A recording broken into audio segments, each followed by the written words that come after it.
singre sang nahanku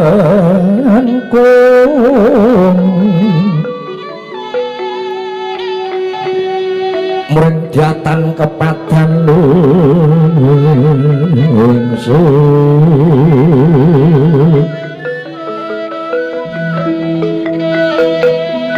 kasang saya ing turida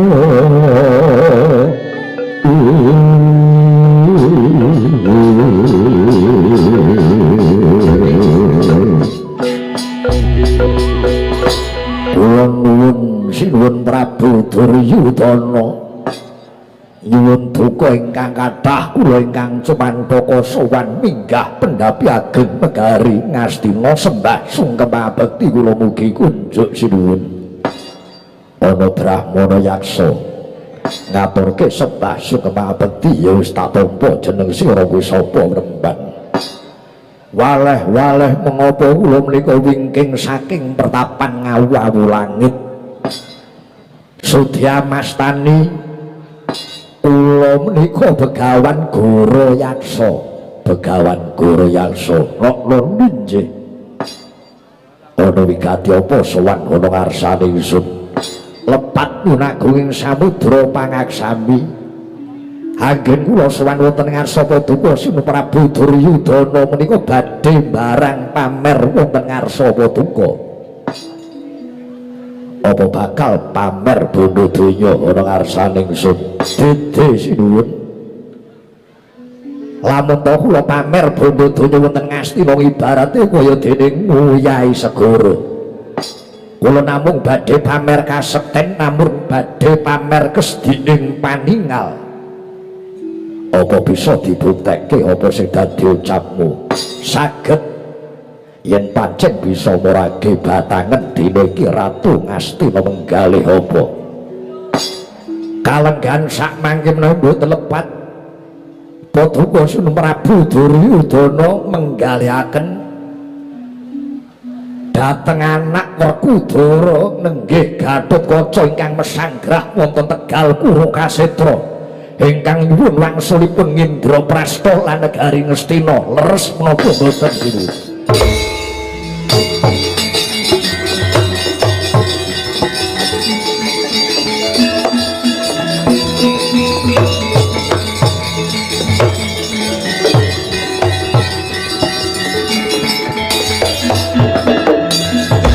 Sring Astina Maha Prabu Duryudana lan ngandikanira winaring sambu ya jagat Dewa Bathara pangestu ora jagat ora luput sing dadi aturmu he Begawan Gorayaksa malah babar pisan aku bakal nyuwun senjata pitulungan lamun to bisa nyingkirke Gatotkaca gedene bisa mateni Gatotkaca gedhe ganjaran kanggo kowe Gorayaksa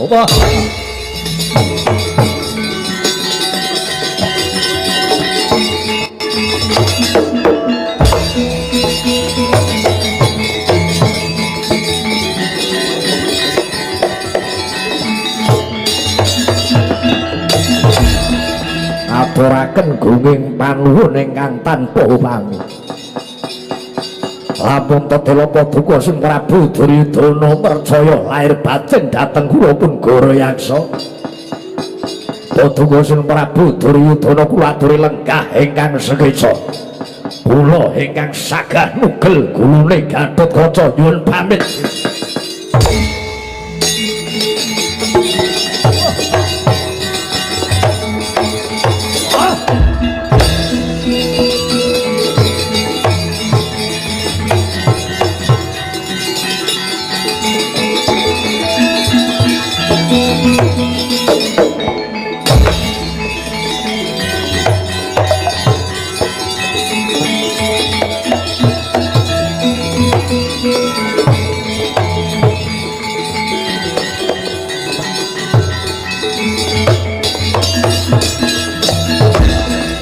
Sikrabala kang tuningal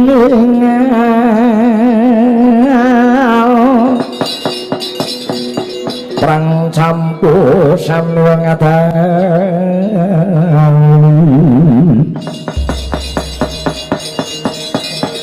lur tadhep wileting kuda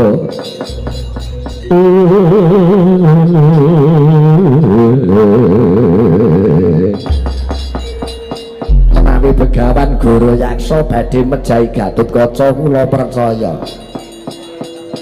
Ning aku ora pati percaya Dik Patih. Sebabe ora ngenteni dina Selasa Kliwon. Iki lagi dina apa? Malam Setu iki. Dikaya apa lang piye Begadana semestine Gatotkaca ora bakal mati. Monggo anak Prabu Duryudana pitados dhateng Begawan Durna napa Begawan Guru Yaksa monggo. Paman Senguni wonten dawuh. Lair batin percaya lawan Begawan Guru Yaksa malah kepara perintahne para Kurawa. Dina samengko ngombyongi lakune Begawan Guru Yaksa anggone nyingkirke Gatotkaca Sukurbage nigas jagane Gatotkaca.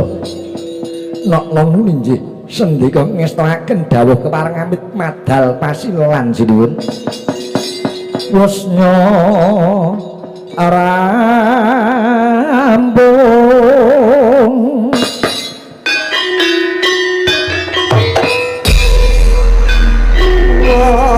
lawan pokso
Sindenku mbleguk-mbleguk.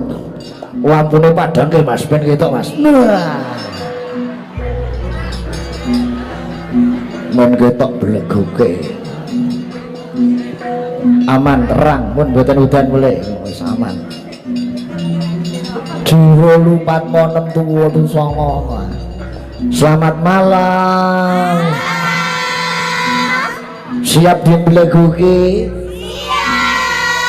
Asik. Sing kompak ya.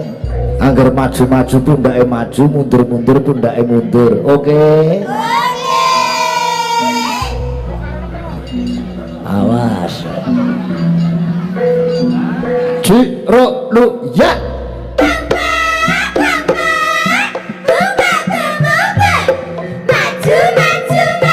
Alah iya.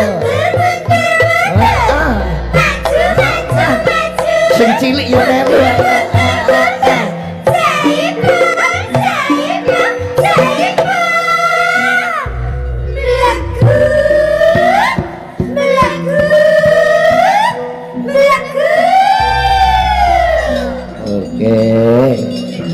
Sinten cilik, sinten Dek?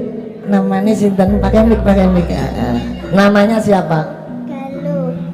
Danu. Galo.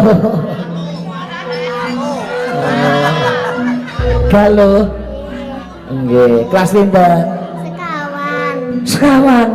Wah, saged iki wau. Blegu-blegu saged. Saged. Asik. Oh, alah. Dicobi nggih, blegu-blegu nggih. Nggih Dek Kale. Awas. Ji ro lu ya.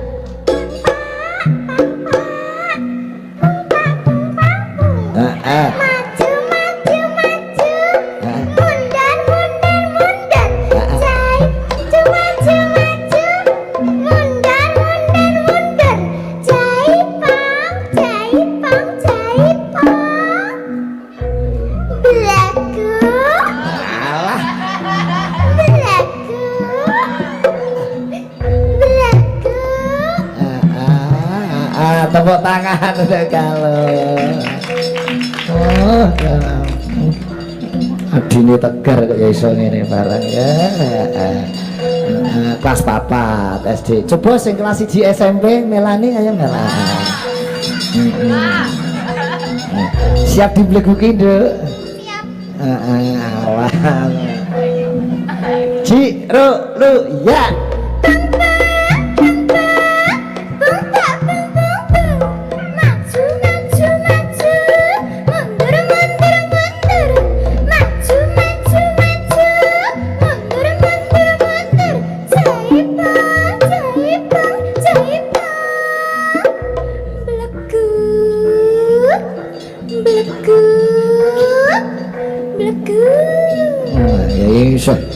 Urung duwe pacar dadi coba tak goleke sing wis duwe anak wae. Mbak Yosi, ayo. Sing wis duwe anak 7 iki. Iya.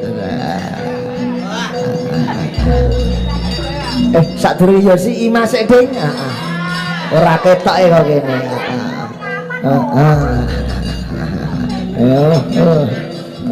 Siap dibleguki Mbak Ima? Siap. Siap. Wah, dene. Kol-kolah kubro. Iya, pinter ngaji, tajwide cetha. Kol-kolah kubro yang rumusé mateni baju di toko. Mbak Jim. Awas Mbak Ima. Ji, ro, lu, ya.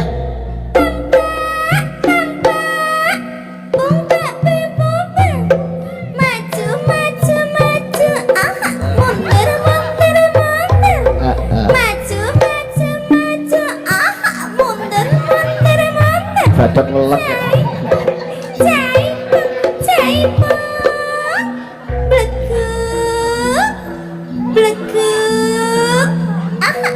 Yalah iya. Bang Sapar. Oke, Mbak Ima. Anak wis 3. Coba Mbak Yosi sing wis putrane 7, anak 7 wis pengalaman ya. Siap dibleguki Mbak Yosi? Siap. Oke. Ci ro lu ya.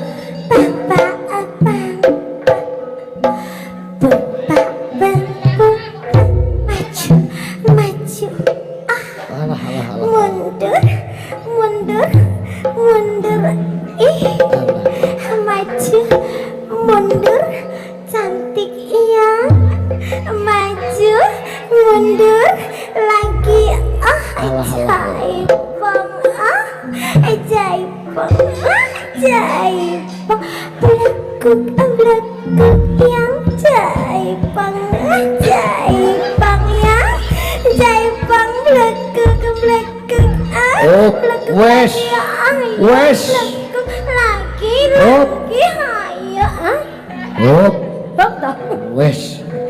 kok ketui lek ketui sih ngerti ra kupingnya diseseli headset seminggu pisan nih sing ngetuk gede headset tuh ngrungokke suaramu iki wes coba sing golek tuwa wae aku nek sing nom-nom repot kabeh sing wis diputu wae Mbah Eni Sugeng dalu Mbah Eni. Sugeng dalu nak sikit. Nggih. Nyuwun pangapunten siap kula bleguki Mbah Eni. Alon-alon mawon nggih. Nggih, ampun kalah arek sing nom-nom nggih Mbah nggih. Mboten. Heeh. Ji ro lu ya. Ya.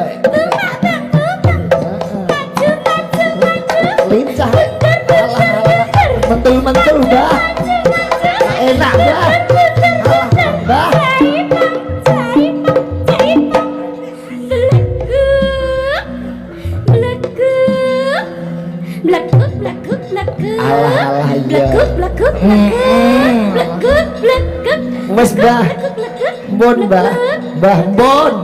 Ampun Mbon. ampun Mbon. penak jebule Ah iya, sesuk neh ya. iya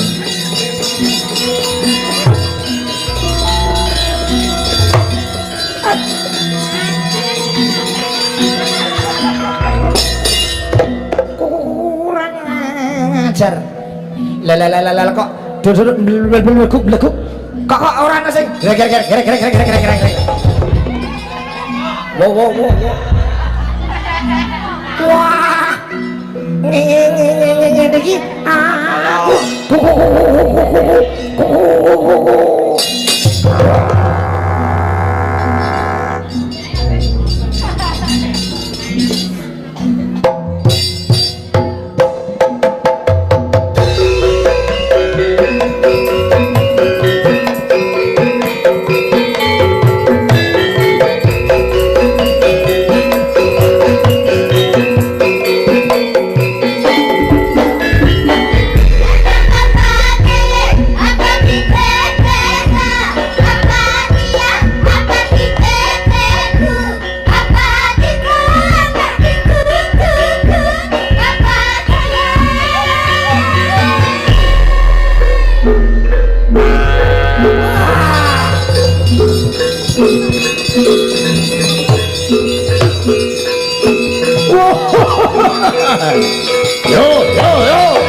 bawa tata kadiri saya Indriyaksa sara maruta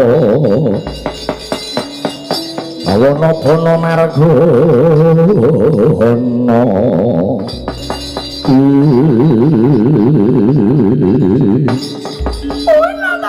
Manteng yoli ini orang yang wis manteng tatang sapa jeneng ngendi nyakmu ngaku mundur mati tanpa aran Gus. Mburi saka Tanjung Anom Abimanyu kekasihku balik sapa arane Yaksa. Apa kelawan aku dadi kala Rangga Wisesa sing dadi aranku. Yen tak eling luwih becik, bali kudu bali ora kena bacut. Ora ana gawar keneng. Das putuwating jengel. Sampar sandung rimputé buta betono suku tigas curiga lebur tanpa dadi. Kace dhuwur Kurang durancian sia gunung Semeru nempiling dasi buta pantung ngandani. Kaji sapa mantra?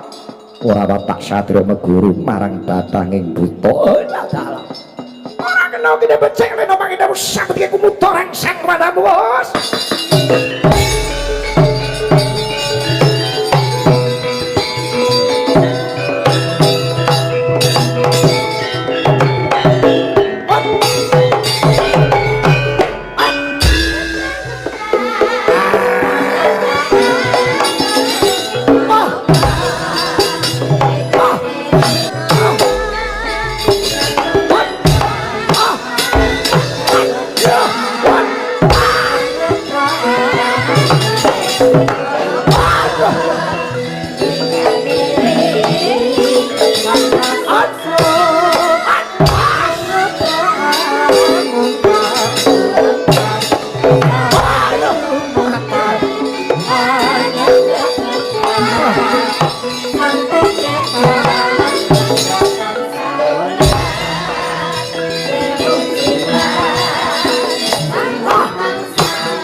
Adikku mati. Aduh, kowe prada mas apik mati.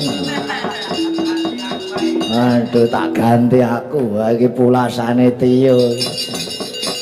Aku kudu metu. Dedya kolong lebok jaya. Ayo maju gak limpamu.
Hamadang ijo pasarean ngani wadon remu kelingan ngerangan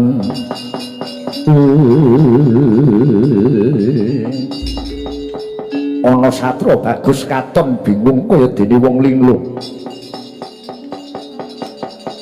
Apa kowe kang aran Raden Abimanyu Burisaka Pongowati ya Tanjungan Nom. Wis wanuh lawan aku. Kowe kuwi sapa? Aku Putut Megantara. Yen ora kleru kowe Raden Abimanyu ngupadi kadangmu Pringgondani Gatotkaca. Iya apa ora?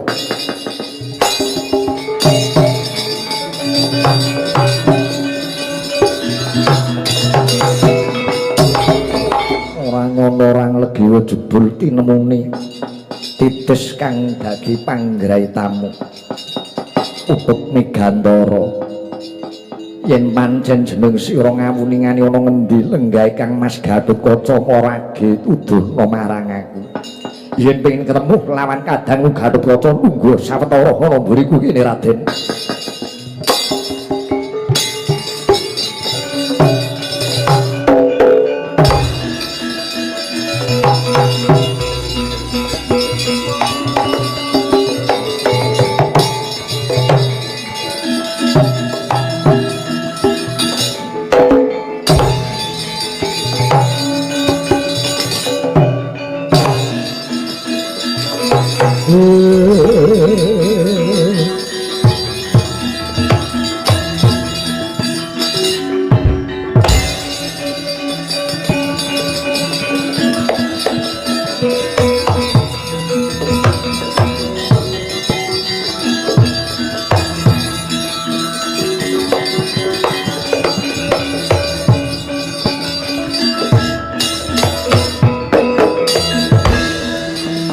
Kartika panjresuk sumilak wadana gengis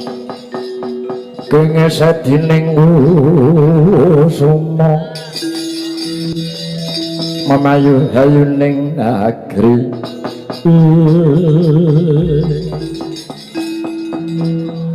orang legiwa menika Raden Abimanyu malah sampun lenggah mapan wonten mriki. Dimas wening kene iki karo sapa kowe? Menika Putut Megantara Kang Mas Antasena. Megantara. Yen ngono Megantara kowe kancane Megalomen kowe. Ampun ngawur to. Lah iya. Nyuwun pangapunten. Menawi boten lepat Wanara Seta menika begawan Anoman nggih begawan Mayangkara ingkang wonten wingking menika Raden Antasena. Ndika kekalih menawi boten lepat ngupadi wonten pundi lenggahipun Raden Gatotkaca. Leres napa boten?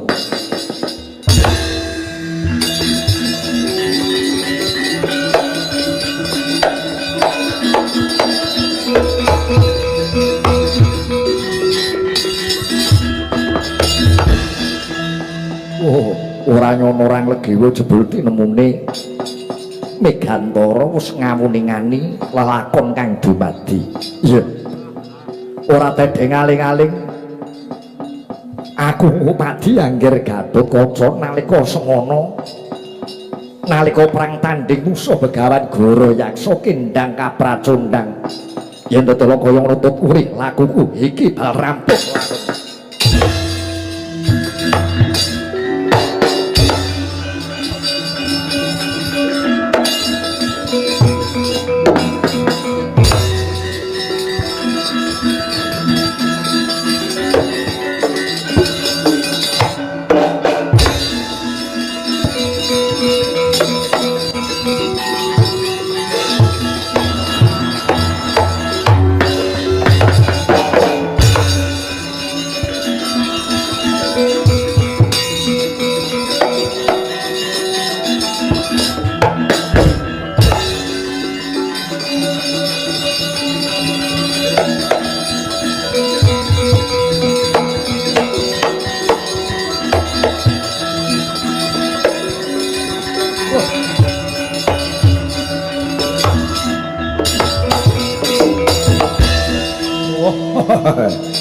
ana satria bagus sapa iki aku Putut Megantara kowe sapa aku Begawan Goro Yaksa iki sing tak goleki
Nata Kresna lan hangandika Duh Yai Prabu yasa ngandheng nias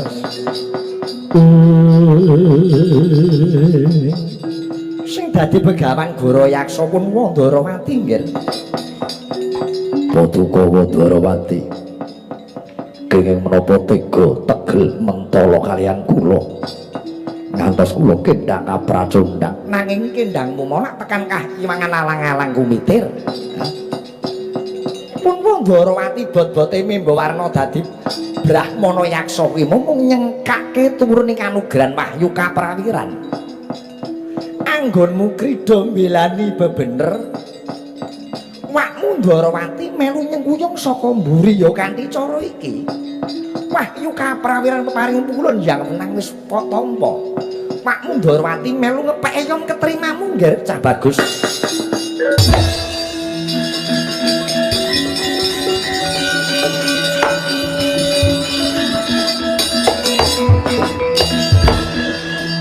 injih Wa Kresna ngaturaken duwe panuwun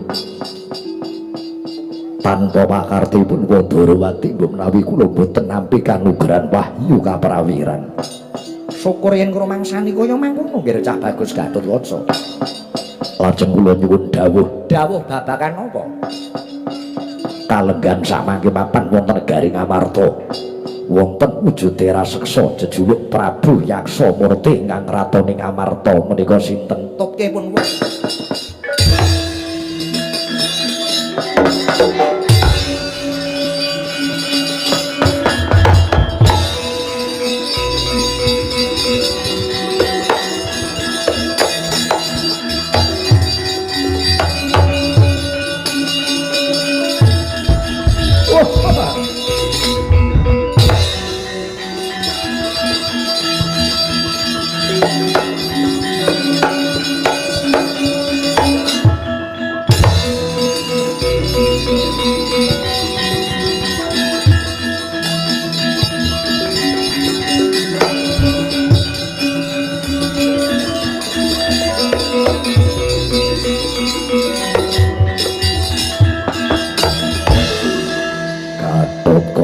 kowe wis bali.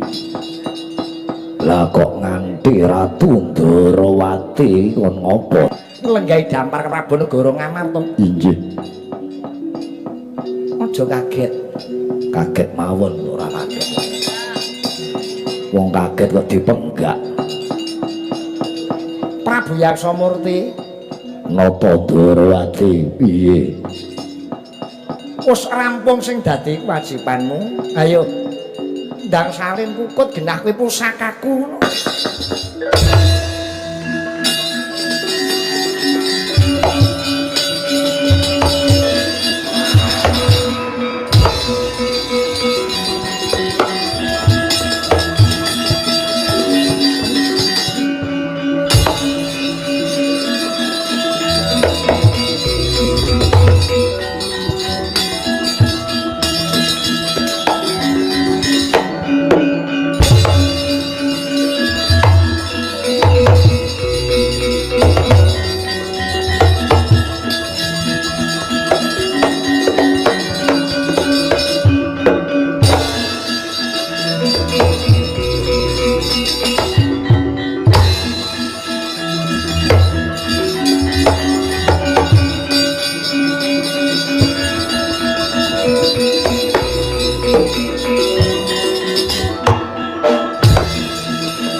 Samengko kabeh wis kaya ngurupi. Kadangmu Gatotkaca nggone krida antuk kanugrahan wahyu kaprawiran. Matur nuwun Wong Ndarawati. Matur nuwun ya Pakde. Upama sampeyan mau ora dadi Brahmana yaksa tak kira Kakang Gathut iki ya ora entuk apa-apa. Dadi lek getak kok paske tekan kahyangan alang-alang kumitir ngono to. Pancen kepara nyata mbok sok mben iki genti aku sing digetak. Dipaske nggon diva karaoke ngono kuwi tadi. Ning ngono ketemu Pak Edeli, ketemu Pas Musa.